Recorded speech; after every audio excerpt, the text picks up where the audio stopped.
ஒவ்வொரு நிமிடமும் இந்தியாவோட அதிரடி ஆட்டத்தினால எதிரிகள் நிலகுலைஞ்சு போயிருக்காருங்க. அது சீனாவா இருந்தாலும் சரி, பாகிஸ்தானா இருந்தாலும் சரி. சீனாவையே இழுத்து போட்டு அடிக்கும்போது, பாகிஸ்தான நம்ம இப்பல்லாம் அடிக்கிறதே இல்ல. பாகிஸ்தான அணு அணுவா சிதறடிக்கக்கூடிய வேலைகள ரொம்ப தீவிரமா இந்தியா பார்த்துக்கிட்டே இருக்கு. அப்படி பார்க்கக்கூடிய காலகட்டம் இந்தியாவுக்குள்ளேயும் பலம் அப்படிங்கிறது கூடுதல் ஆகிக்கிட்டே இருக்கு. அதாவது ஒரு நூல் அளவுக்கு கூட பாகிஸ்தானால இங்க எதையும் ஆப்பரேட் பண்ண முடியாது அப்படிங்கிறத மீண்டும் மீண்டும் இந்தியா நிரூபிச்சுக்கிட்டு இருக்கு. அதுல ஒரு மைல்கல்லா தான் இப்ப ஜம்மு காஷ்மீர்ல பெரிய அளவு ராணுவத்தை நோக்கி இளைஞர்கள் வரார்கள் அப்படிங்கிறதா இந்த எண்ணிக்கை அப்படிங்கிறது பெரிய அளவு எண்ணிக்கையா இருக்கு. காரணம் என்ன அப்படின்னா அரசாங்கத்தோட வேகமான நடவடிக்கை, அதே போல பாகிஸ்தானை ஒழிச்சு கட்டுற வேகம். இப்படி 2யும் செய்யும்போது உள்ளூர்ல ஜம்மு காஷ்மீர ஒரு வளர்ச்சி பாதையை நோக்கி கொண்டு போறது. இது எல்லாம் சேர்ந்துதான் பெரிய அளவு மாற்றங்கள ரொம்ப சுலபமா குறுகிய காலகட்டத்துல அடைய முடியுது. ராணுவம் ஆள் சேர்ப்பு அப்படின்னோனே முந்தியெல்லாம் பெரிய அளவு கூட்டங்கள்லாம் கிடையாது. ஆனா இப்ப அப்படி கிடையாது.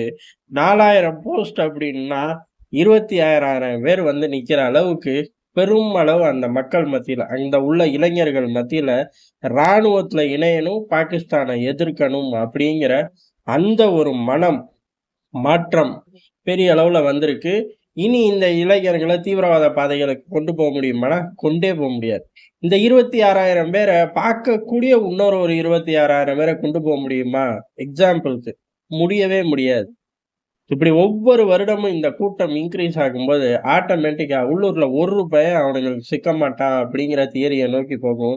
சரி வெளியூர்ல இருந்து ஆப்பரேட் பண்ணி வரும்போது, அதுக்கும் வாய்ப்பே இல்ல.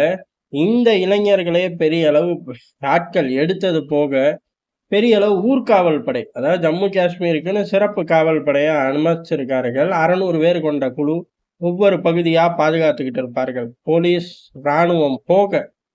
இதுல இந்த வீரர்கள் இணைந்து பயணிக்கும்போது, ஆட்டோமேட்டிக்கா தீவிரவாதம் எந்த திசையில இருந்து வந்தாலும் சரி, இம்மீடியட்டா வேட்டையாடப்படும். அப்படி வேட்டையாடுறதுக்குன்னு 3 துறைகள் அங்க தயார் நிலையில இருக்கும். 1 ஜம்மு காஷ்மீருக்குன்னு உருவாக்கப்பட்ட இந்த ஊர்காவல் படை ஃபார்மட்டு.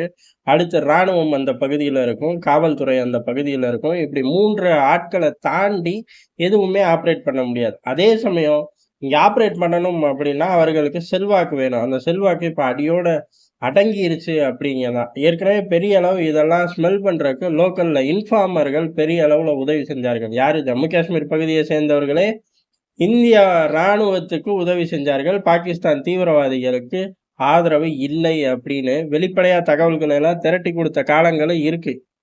இப்ப நேரடியா ராணுவத்துல இணைஞ்சு பாகிஸ்தான் தீவிரவாதிகளை வேட்டையாட தயாராகிற அளவுக்கு அங்க சூழ்நிலை மாறிப்போச்சு. இதுக்கு காரணம் அந்த 3 தான். பாகிஸ்தானை எவ்வளவு வேகமா அடிக்கிறோமோ, அதே அளவு வேகமா ஜம்மு காஷ்மீர்லயும் பொருளாதார பலத்த பெருக்குறோம். பாகிஸ்தானை அடிக்கிறது மட்டும் கிடையாது. பாகிஸ்தானுக்குள்ளேயே போய் சிதறடிக்கிறோம். அவர்களோட பொருளாதார பலமாகட்டும், இன்டர்நேஷனல் நாடுகள் கிட்ட பாகிஸ்தானுக்கு இருக்கக்கூடிய உறவுகள். பாகிஸ்தானோட செல்வாக்கு அப்படிங்கிறது அங்க ஒண்ணுமே கிடையாது.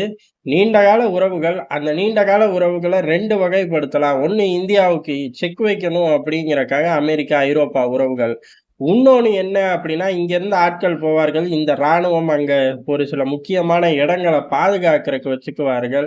சவுதி போன்ற நாடுகள். இந்த 2ம் தான் காப்பாத்தி விட்டுக்கிட்டு இருந்துச்சு. இந்த 2யுமே இந்தியா புகுந்து விளையாடுது. சவுதி போன்ற நாடுகளோட இந்தியாவோட வர்த்தக உறவு அப்படிங்கிறது பாகிஸ்தான் தேவையே இல்ல இந்த பயலுக. இவனுங்களால நமக்கு பிரச்சனை, தொல்லை, செலவு 3 வருது அப்படின்னு சவுதி போன்ற நாடுகளே நினைச்சுக்கிட்டு இருக்கார்கள். நினைச்சு நடவடிக்கையில இறங்கிட்டார்கள். அமெரிக்கா, ஐரோப்பா போன்ற நாடுகளுக்கு இந்தியா தான் தேவை சீனாவை எதிர்க்கிறதுக்கு. பாகிஸ்தான் தேவையில்ல. அதே சமயம் அமெரிக்காக்கு இந்த பிராந்தியம் முழுக்க செக் வைக்க ஆப்கானிஸ்தான் சிக்கிக்கிச்சு. இந்த பயலுகளே போதும், பாகிஸ்தான் பயலுக தேவையில்ல அப்படின்னு அமெரிக்காவோட வெளிப்படையும் சரி, மறைமுகமும் சரி, பாகிஸ்தான் தேவையில்லாத ஒரு நிலைமை மாறிடுச்சு. அத இந்தியா நல்லாவே பயன்படுத்திக்கிட்டு, இவன் சுத்தமாவே தேவையில்ல அப்படிங்கிற மாரி அடிச்சு ஒழிக்க ஆரம்பிச்சிட்டோம். இது எல்லாம் ஒரு சேரதான் இந்த மாபெரும் ரிசல்ட் ஜம்மு காஷ்மீர் பகுதியில கிடைச்சிருக்கு. இது ஒரு சாம்பிள் தான். வருங்காலங்கள்ல இத காட்டிலும் பெரும் அதிரடி மாற்றம் காத்துக்கிட்டு இருக்கு. அது எதிரிகளை நிலகுலைய வைக்கும் அப்படிங்கிறதுதான் யதார்த்தமான உண்மை. நன்றி, வணக்கம்.